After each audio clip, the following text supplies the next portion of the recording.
Hello Arizona, here's another video featuring Permaculture Dan. The following is an educational permaculture video presented by Warner's Tree Surgery featuring Daniel Thompson at his home food forest in Gilbert, Arizona, sometime in April 2012.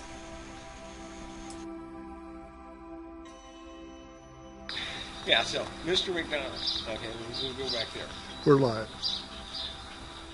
Rami Koch bought the coastal forest of Maui because he didn't want to ship beef to Hawaii.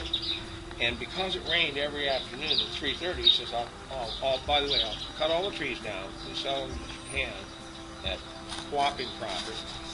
And put pastures out there, and it'll rain every day at 3:30 in the afternoon. And it does. Where? 30 miles inland where the forest starts.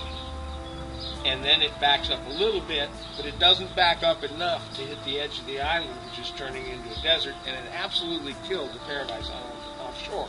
And since the Paradise Island no longer rained and all the fresh water disappeared, our Navy said, well, this is such a useless place, we'll just make it a bombing range. And so it now is just a dead island covered with exploded and unexploded ordnance. So when they had a rainforest, it rained, and when they cut it down, it quit raining. It quit raining. Does it get any simpler than that? You know what? So what's the answer? The answer is put it back. And the putting it back in these three simple things: uncompact the land,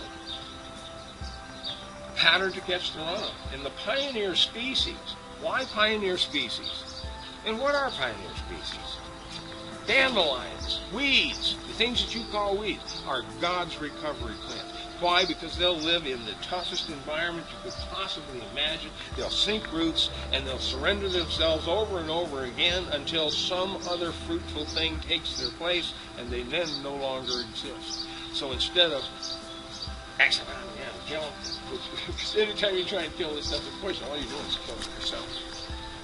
Yeah. So roll them over quickly. And that's what's taken place here.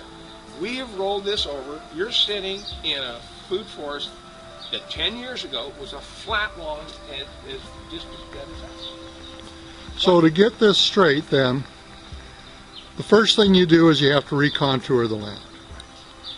The second thing you have to do is you have to bring in the pioneer species, and during that time you're probably going to have to provide water, or they're not going to live, especially if they're in a desert.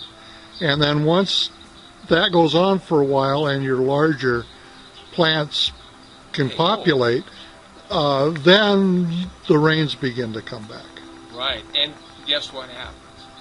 It will rain more on your place than any other place around. You know, when I first heard that, I didn't have the understanding of biochemistry that I do now, but there's another thing that I came to realize about a year ago, that in the mitochondria, which are in the plant leaves, they actually produce water. Yes. To get rid of the two free electrons, when the ATP is produced, the ATP synthase actually jams some stuff together and actually creates water. So if you've got plants and a given amount of water, you're actually getting more water out than you put in. That's right, right. Because it's pulling from multi sources. And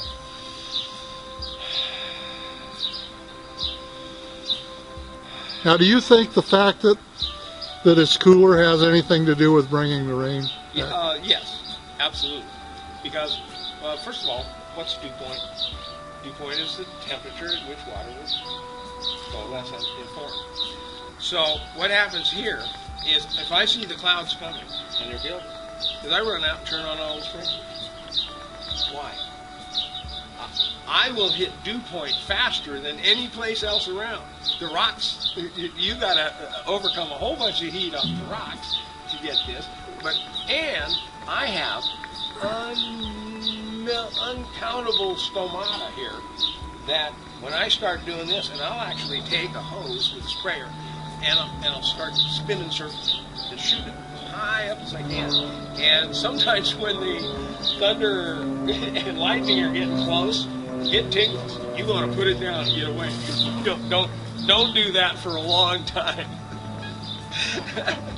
Anyway, I was standing in front, doing just that at this corner in front of the rose bush, and it starts to rain. And it is just this misty, and it's raining on us. It's 6.5 feet over this way, 6.5 feet out in the road.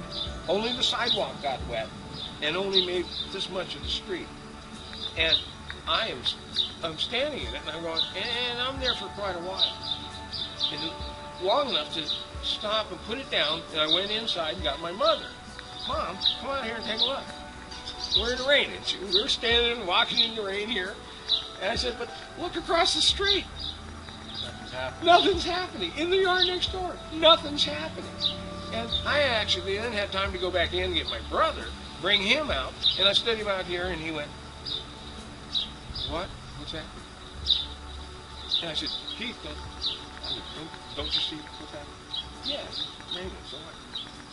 So I said, walk down the sidewalk. So he's walking down the sidewalk in the rain. As soon as he crosses over here, I said, notice any difference?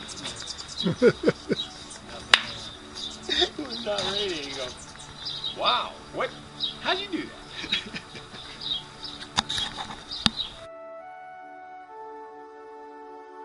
This video was made in Gilbert, Arizona.